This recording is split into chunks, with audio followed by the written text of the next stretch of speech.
தேர்வர்களுக்கு வணக்கம். பிஜிடிஆர்பியினுடைய Tamil கொஸ்டினுக்கான answer series தான் நம்ம பார்த்துட்ருக்கோம். ஆல்ரெடி ஒரு 10 கொஸ்டின் கிட்ட நான் போட்டிருக்கேன் ஷார்ட்ஸாக, செக் பண்ணி பாருங்கள். ஸ்கூல் புக்கில் இதெல்லாம் எங்கே இருக்குது, அது ரிலேட்டடான ஃபர்தர் இன்ஃபர்மேஷன், எக்ஸஸ் இன்ஃபர்மேஷன் எல்லாமே சேர்த்து தான் நான் உங்களுக்கு சொல்லிகிட்டு இருக்கேன். ஸோ இது கண்டிப்பாக உங்களுக்கு அடுத்தடுத்த எக்ஸாம்ஸ்க்கும் இது ஒரு ரெஃபரன்ஸாக இருக்கும். ஸோ இந்த கொஸ்டின் பாருங்கள். கோபல்லபுரத்து மக்கள் என்ற புதினம் அப்படின்னு சொல்லிட்டு ஒரு 4 ஆப்ஷன் கொடுத்துருக்காங்க. இந்த புதினம் எது பேஸ் பண்ணி இருக்குது? ஃபர்ஸ்ட் ஆப்ஷன் பெண் விடுதலையை பின்னணியாக கொண்டது. 2வது பழந்தமிழர் பண்பாட்டின் மையமாக கொண்டது. 3வது விளிம்பு நிலை மக்கள் வாழ்வை மையமாக கொண்டது. 4வது இந்திய விடுதலை போராட்டத்தினை பின்னணியாக கொண்டது. ஓகேங்களா? ஸோ ஃபர்ஸ்ட் இந்த கோபல்லபுரத்து மக்கள் அப்படின்ற புதினத்தோட ஆசிரியர் யாருன்னு பார்த்தோம்னா கி ராஜநாராயணன். தமிழில் ஒரு முக்கியமான ஆசிரியர் இவர்.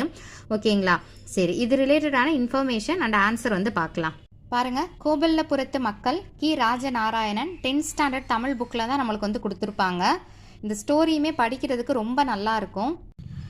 கி ராஜநாராயணன், கீரா அப்படின்னு சொல்லுவாங்க. இவர் கோவில்பட்டியை சுற்றிய வட்டார பகுதிகளில் கரிசல் இலக்கியம் அப்படின்றத முதல்ல எழுத தொடங்கியவர் இவர் தான். கரிசல் மண்ணின் படைப்பாளி கு அழகிரிசாமி கி ராஜநாராயணனுக்கு முன் எழுத தொடங்கியவர். கீராக்கு முன்னாடியே கரிசல் மண்ணை பற்றி யார் எழுதியிருக்காங்கன்னா அழகிரிசாமி அப்படின்றவங்க எழுதியிருப்பாங்க. அந்த கரிசல் இலக்கியத்தை தொடர்ந்து யாரெல்லாம் எழுதியிருக்காங்கன்றது கீழே கொடுத்துருக்காங்க. ஸோ பாருங்க, கோபல்ல கிராமம் என்ற புதினத்தை தொடர்ந்து எழுதப்பட்ட கதை தான் கோபல்லபுரத்து மக்கள். ஓகேங்களா? ஃபர்ஸ்ட் கிராமம், இது மாற்றி கூட சம்டைம்ஸ் டிஎன்பிஎஸ்சி கொஸ்டின்லாம் மாற்றி கூட கேட்டிருந்துருப்பாங்க நம்மளுக்கு முன்னாடி. இப்போ கிராமம்னா தான் கிராமத்துக்குள்ளே மக்கள் இருப்பாங்க அப்படி ஞாபகம் வச்சுக்கோங்க. அப்போ கிராமம் தான் ஃபர்ஸ்ட் வரணும்.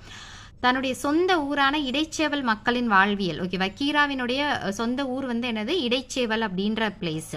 கீழே பாருங்க, இந்திய விடுதலை போராட்டத்தினை பின்னணியாக கொண்டது. இந்த நூல் 1991 ஆண்டிற்கான சாகித்ய அகாடமி விருதை பெற்றிருக்கு. இதுதான் நம்மளுக்கு இந்த இந்திய விடுதலை போராட்டத்தினை பின்னணியாக கொண்டதுன்றத ஆன்சர். ஏன்னா நம்மள்ட்ட கொஸ்டின் என்ன கேட்டிருந்தாங்க, கோபல்லபுரத்து மக்கள் அப்படின்றது எதனை பின்னணியாக கொண்டதுன்னு சொல்லி கேட்டிருந்தாங்க. அப்போ இதுக்கான ஆன்சர் என்னது? இந்திய விடுதலை போராட்டத்தினை பின்னணியாக கொண்டது. கோபல்ல கிராமம், அதை தொடர்ந்து எழுதப்பட்ட புதினம் தான் என்னது? கோபல்லபுரத்து மக்கள் அப்படின்றது. ஆசிரியர் கி ராஜநாராயணன், அவரை கீரா அப்படின்னு சொல்லுவாங்க.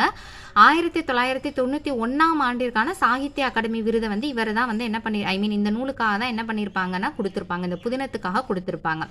ஓகேங்களா?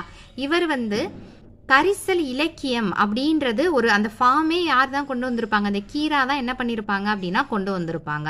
அப்போ இதுக்கான ஆன்சர் என்னன்னு பார்த்தோன்னா ஆப்ஷன் டி. இந்த கொஸ்டின்ஸ் எல்லாம் உங்களுக்கு கண்டிப்பாக யூஸ்ஃபுல்லாக இருக்குன்றதை நினைக்கிறேன். தேங்க்யூ. Keep supporting.